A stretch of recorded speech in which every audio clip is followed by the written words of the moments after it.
नमस्कार. सातच्या बातमीपत्रात मी विजय कदम आपलं स्वागत करतो. सुरुवातीला एक नजर ठळक बातम्यांवर. शिवसेना प्रमुख बाळासाहेब ठाकरे यांच्यावर हल्ला करण्याचा लष्कर-ए-तोयबाचा इरादा होता. हेडलीचा गौप्यस्फोट.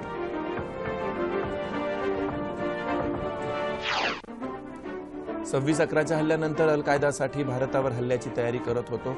हेडलीचा खुलासा. जनतेच्या तक्रारींचं निवारण 60 दिवसात करण्यात यावं, पंतप्रधानांची सूचना.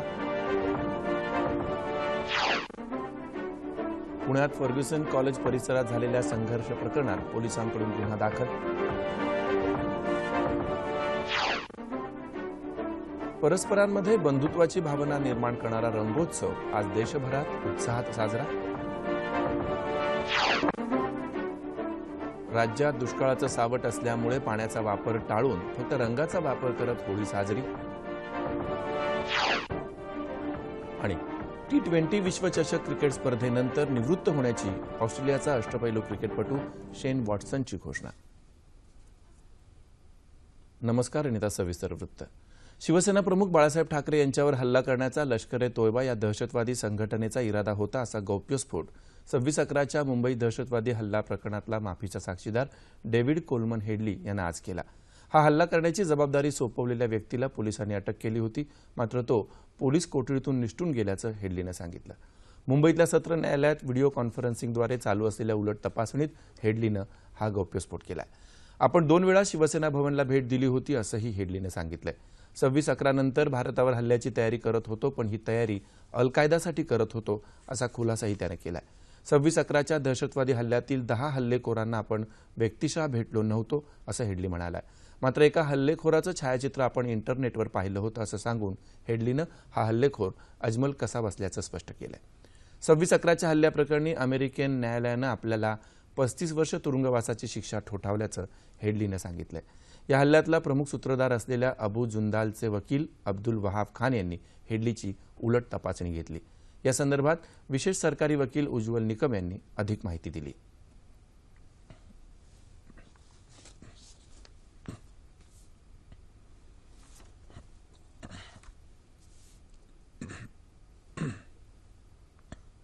मुंबईच्या 26 11च्या दहशतवादी हल्ल्यातील माफीचा साक्षीदार डेव्हिड हेडलीने आज 4 बाबीवरती खुलासा केला. पहिला खुलासा केला की 26 11च्या दहशतवादी हल्ल्याकरता ISIने लष्कर-ए-तोयबा आणि मला देखील पैसा पुरवला होता, ही कबुली त्याने दिली. दुसरी त्याने कबुली दिली की शिवसेनेचे प्रमुख संस्थापक बाळासाहेब ठाकरे यांच्या हत्येचा प्रयत्न लष्कर-ए-तोयबाच्या अतिरेक्यांनी केला होता आणि त्या प्रयत्नामध्ये एका अतिरेक्याला पकडण्यात आलं होतं. अर्थात त्या अतिरेक्याकडून तो पोलिसांच्या कैदेतून पळाला.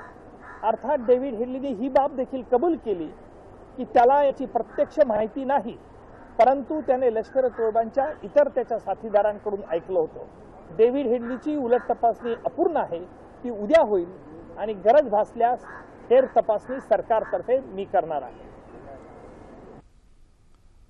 पंतप्रधान नरेंद्र मोदी यांनी काल राज्यांच्या मुख्य सचिवांशी त्यांच्या राज्यातल्या समस्या आणि त्यावरील उपाययोजना जाणून घेण्यासाठी व्हिडिओ कॉन्फरन्सिंगच्या माध्यमातून महत्त्वपूर्ण योजनांचं परीक्षण केलं. जनतेच्या तक्रारींचं निवारण 60 दिवसात करण्यात यावं, अशी सूचना पंतप्रधानांनी याप्रसंगी केली. डिजिटल इंडियाच्या अंतर्गत मिशन मोड या योजनेसंबंधी पंतप्रधानांनी माहिती घेतली. भूमी अभिलेखासंदर्भात डिजिटलायझेशनची माहिती त्यांनी घेतली. तसंच सर्व जमीन नोंदी आधार कार्डाशी जोडण्यात याव्यात, अशी सूचना त्यांनी केली. जम्मू काश्मीरमध्ये आज मेहबूबा मुफ्ती यांची PDP विधिमंडळ पक्षाच्या नेतेपदी निवड करण्यात आली. श्रीनगर इथं PDPच्या बैठकीत हा निर्णय घेण्यात आला. मेहबूबा मुफ्ती उद्या राज्यपालांची भेट घेणार आहेत. जम्मू काश्मीरमध्ये भारतीय जनता पार्टीच्या सोबत सरकार स्थापण्यासाठी PDPनं तयारी दाखवली आहे.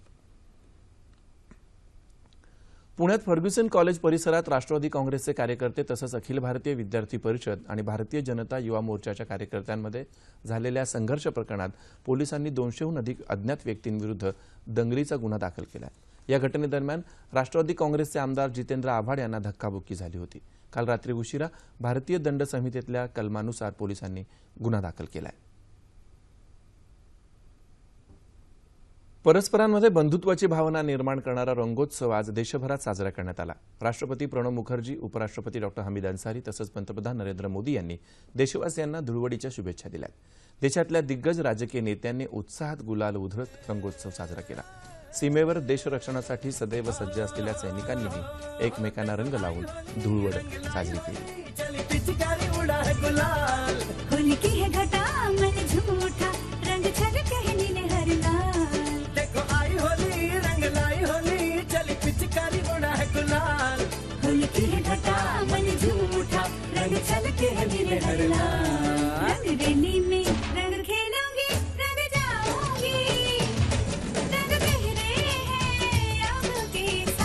हमें कोई रोके नहीं, अब हमें कोई टोके नहीं, अब होने दो हो जो बिहार।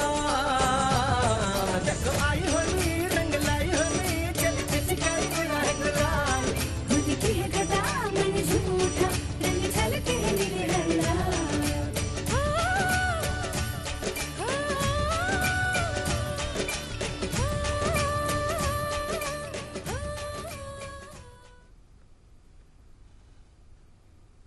राज्यात ठिकठिकाणी धुळवडीचा उत्साह असला तरी अनेक भागात दुष्काळाचं सावट या सणावर आहे। त्यामुळे पाण्याचा वापर टाळून फक्त रंगांचा वापर करण्याकडे सगळ्यांचा कल यंदा दिसून आला।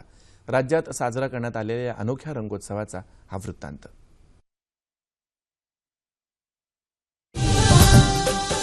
मुंबईत ठिकठिकाणी धुळवड साजरी करण्यात आली। पाण्याचा वापर टाळून फक्त रंगांचा वापर करण्याकडे बऱ्याच जणांचा कल दिसून आला। नागरिक असो, छोटे असो, मोठे असो, 5 वर्षापासून तर 90 वर्षाचे ज्येष्ठ नागरिक असत या ठिकाणी येतात आणि एक वेदाने एक मेळानी ऑपरेशन माझं स्वतःच बायपास झालेले पण 5 वर्ष बिन पाण्याची होळी या ठिकाणी खेळल्या जाते। होलीचा रंगारंग कार्यक्रम इतकी मस्त आहे की सगळ्या दुश्मनी विसरून आणि एकदम चांगले एकदम भेटतात, एक दुसऱ्याला गळे मिळतात आणि एन्जॉय करतात सगळं आणि खूप आनंद वाटतो। होली का उत्सव सबको मुबारक। हिंदुस्तान के सब लोग हिल मिल के रहे और दुनिया की दिखा दे कि हिंदुस्तान भी एक बहुत बड़ा देश है।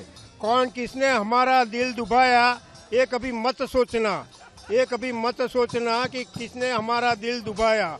सबको माफ कर देना होली प्रगटाने से पहले, और ये फिर मौका मिले न मिले, फिर मौका ये मिले न मिले, दिल को साफ कर लेना होली का रंग लगाने से पहले। राज्यात धुलीवंदन हत्ती रिसाला मिरवणूक फक्त जालन्यात निघते। 127 वर्षांपासून अखंडपणे ही परंपरा सुरू आहे। रंगपंचमीच्या दिवशी हत्तीवर बसून राजा निघतो, यातला हत्ती प्रतिकात्मक असतो। हत्तीवर बसलेला राजा ज्या भागातून जातो त्या भागातून रंग खेळणं बंद होतं। मराठवाड्यात गेल्या 4 वर्षांपासून दुष्काळ आणि पाणी टंचाई आहे। ही बाब लक्षात घेऊन यावर्षी पाण्याचे रंग न खेळता कोरडे रंग आणि फुलांची उधळण करण्याचं आवाहन हत्ती रिसाला समितीनं केलं होतं। त्यामुळे पूर्ण मिरवणुकीमध्ये कोरड्या रंगांची आणि फुलांची उधळण करण्यात आली। नांदेड इथल्या सांस्कृतिक सभेच्या वतीनं शृंगार होलिका हा कार्यक्रम घेण्यात आला।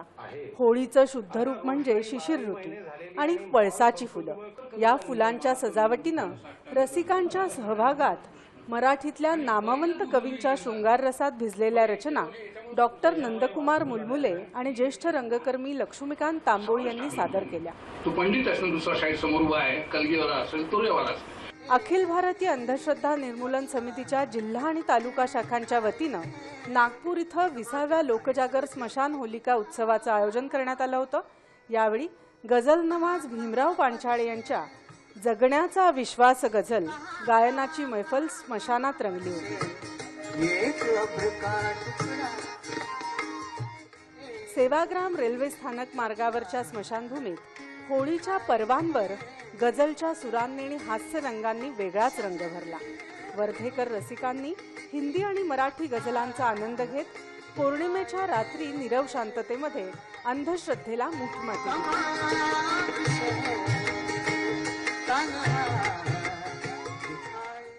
आदिवासी बहुल नक्षलग्रस्त गडचिरोली जिल्ह्यातल्या आदिवासी बांधवांनी होळीचा सण मोठ्या उत्साहात साजरा केला। जिल्ह्यातल्या सर्वच आदिवासी पाड्यांवर आदिवासी बांधवांनी परंपरागत वेशभूषा करून ढोल ताशांच्या गजरात वाजत गाजत पारंपरिक पद्धतीनं होळीचा सण साजरा केला. गावांमध्ये सर्वत्र उत्साहाचं वातावरण होतं.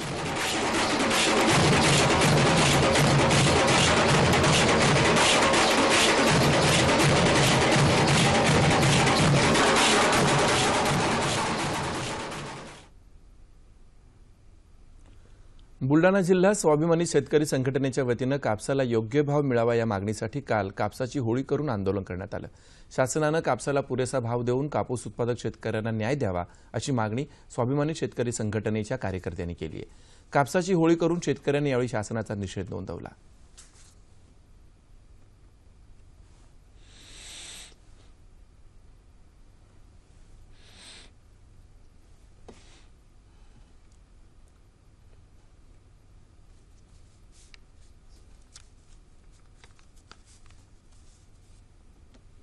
पश्चिम विदर्भ हा कापूस पट्टा असल्यामुळे सर्वांना माहीत आहे.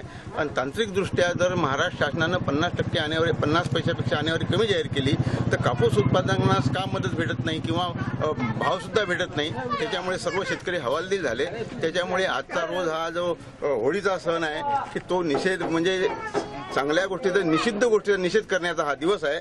त्याच्यामुळे कापूसाची होळी करून सर्व शेतकरी बांधवांनी हा निषेध नोंदवला. प्रत्यक्ष कृतीतून पाणी वाचवण्यासाठी अकोल्यातल्या निसर्ग कट्टा आणि मोरेश्वर फाउंडेशन या सामाजिक संस्थांनी प्रयत्न सुरू केलेत. एखाद्या घरातला नळ गळत असेल तर संस्थेच्या भ्रमणध्वनीवर डायल केल्यानंतर या संस्थांचा जलसेवक लगेच येऊन नळ मोफत दुरुस्त करून देणार आहे. या उपक्रमाला सहकार्य करावं असं आवाहन संस्थांनी केलं आहे.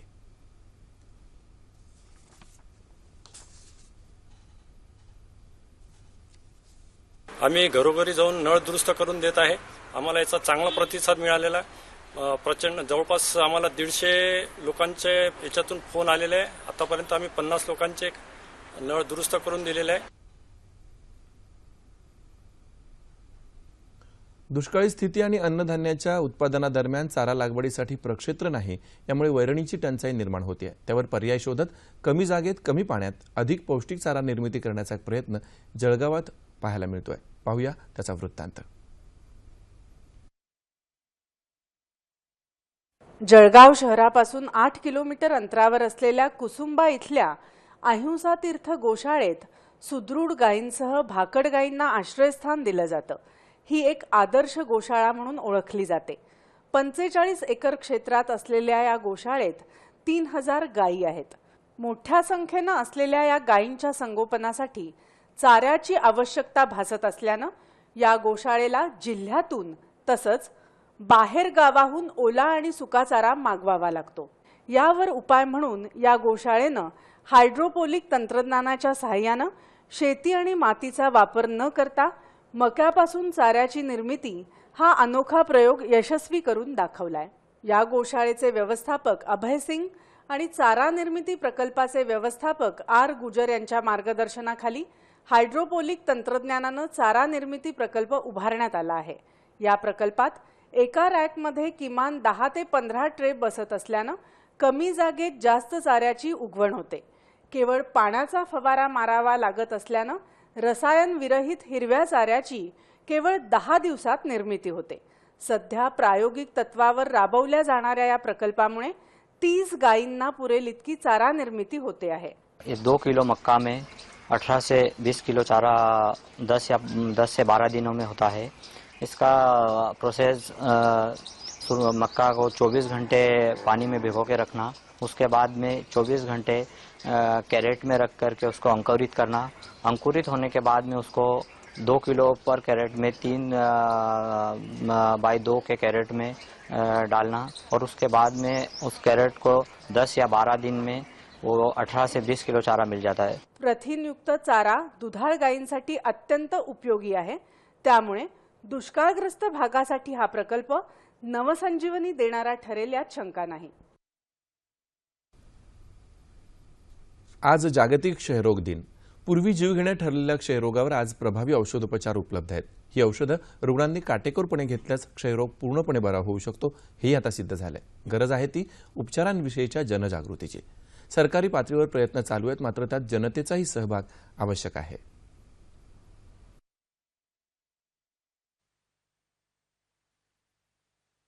क्षयरोग एकेकाळी हा रोग जीवघेणा मानला जात असे.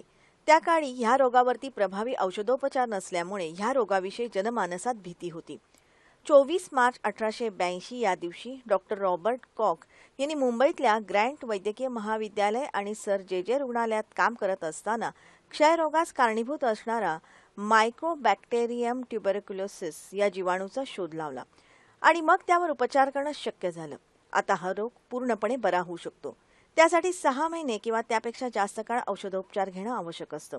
मात्र उपचार मध्येच थांबवल्यास तो उलटण्याचीही शक्यता असते. एका वर्षात टीबीवर पूर्ण उपचार न घेतल्यास 10 ते 15 जणांना टीबीची लागण होते. त्यात प्रामुख्यानं 80% टीबी हा फुफ्फुसांचा असतो. या व्यतिरिक्त ग्रंथी, हाडे, सांधे, मज्जासंस्था, जनन आणि विसर्जन संस्था, आतडं आणि इतर अवयवातही टीबीची लागण होऊ शकते. प्रतिकारशक्ती कमी झाल्यामुळे HIV बाधितांना टीबीची लागण लगेच होते. त्यासाठी 2 आठवड्यांपेक्षा अधिक काळ खोकला असलेल्यांनी टीबीची चाचणी करून घ्यावी. निरनिराळ्या आजारांमध्ये प्रामुख्याने श्वसन रोगांमध्ये स्टिरॉइड उपचार घेणाऱ्यांना क्षयरोगाची लागण होऊ शकते. क्षयरोग झालेल्या पेशंटनी स्वतःला झालेला आजार दुसऱ्याला होऊ नये याची खबरदारी घ्यावी. हा संसर्गजन्य रोग असल्यामुळे सार्वजनिक जागेत थुंकणं टाळावं. खोकताना तोंडावर रुमाल धरणं आवश्यक आहे. तसंच क्षयरोगासाठी मोफत मिळणारी औषधं वेळोवेळी घेणं गरजेचं आहे. क्षयरोग नियंत्रणासाठी केंद्र सरकारतर्फे डॉट्स या उपक्रमाअंतर्गत मोफत तपासणी आणि पूर्ण कालावधीसाठी सरकारी रुग्णालयांमध्ये मोफत उपचार करण्यात येतात.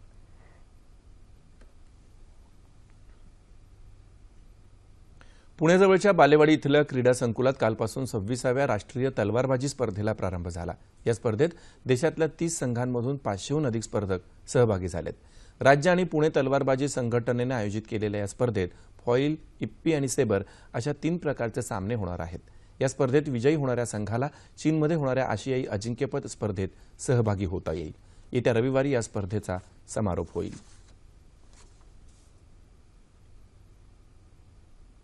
आणि आता बातमी क्रिकेटची. सध्या चालू असलेल्या T20 विश्वचषक क्रिकेट स्पर्धेनंतर आपण निवृत्त होणार असल्याची घोषणा ऑस्ट्रेलियाचा अष्टपैलू खेळाडू शेन वॉटसन यानं आज केली. पाकिस्तान विरुद्ध ऑस्ट्रेलियाचा सामना उद्या होणार असून आज मोहाली इथं सरावादरम्यान वॉटसननं आपल्या सहकाऱ्यांसोबत अत्यंत भावुकपणे ही घोषणा केली. त्यामुळे सर्वांनाच आश्चर्य वाटलं. 34 वर्षांच्या वॉटसननं गेली 14 वर्ष आंतरराष्ट्रीय क्रिकेटवर आपला ठसा उमटवलाय.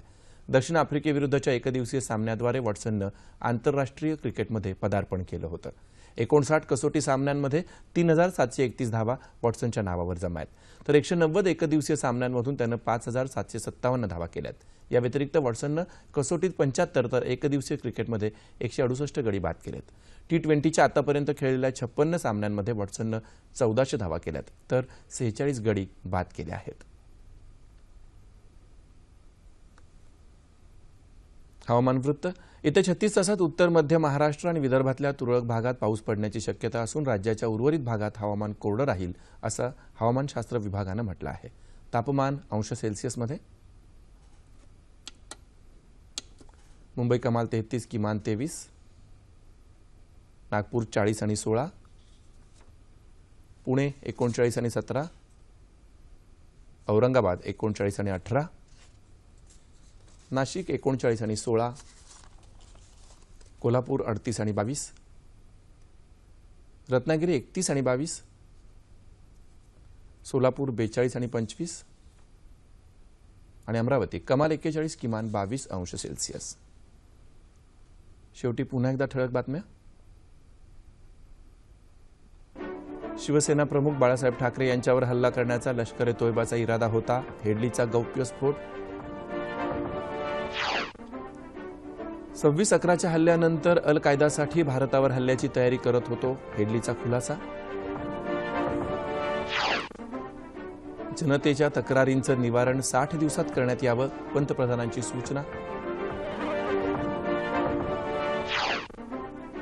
पुण्यात फर्ग्युसन कॉलेज परिसरात झालेल्या संघर्ष प्रकरणात पोलिसांकडून गुन्हा दाखल. परस्परांमध्ये बंधुत्वाची भावना निर्माण करणारा रंगोत्सव आज देशभरात उत्साहात साजरा. राज्यात दुष्काळाचं सावट असल्यानं पाण्याचा वापर टाळून फक्त रंगांचा वापर करत होळी साजरी. आणि T20 विश्वचषक क्रिकेट स्पर्धेनंतर निवृत्त होण्याची ऑस्ट्रेलियाचा अष्टपैलू क्रिकेटपटू शेन वॉटसनची घोषणा. याबरोबरच हे बातमीपत्र संपलं. अनेक गंभीर आजारांपैकी एक म्हणजे क्षयरोग. प्राथमिक लक्षणांकडे दुर्लक्ष केल्यास बळावणारा आणि प्रसंगी जीवावर बेतणारा, मात्र वेळेवर आणि योग्य ते औषधोपचार केले तर पूर्णपणे बरा होणारा. आजच्या जागतिक क्षयरोग निवारण दिनानिमित्त क्षयरोगाची वाढती तीव्रता आणि त्यावरल्या प्रभावी उपाययोजना याविषयी चर्चा करण्यासाठी मुंबईतल्या शासकीय क्षयरोग रुग्णालयाचे वैद्यकीय अधीक्षक डॉ. राजेंद्र ननावरे यांना आज रात्री 9:30च्या बातमीपत्रात निमंत्रित करण्यात आलंय. तेव्हा पुन्हा भेटूया पुढील बातमीपत्रात आपल्या सह्याद्री वाहिनीवर. नमस्कार.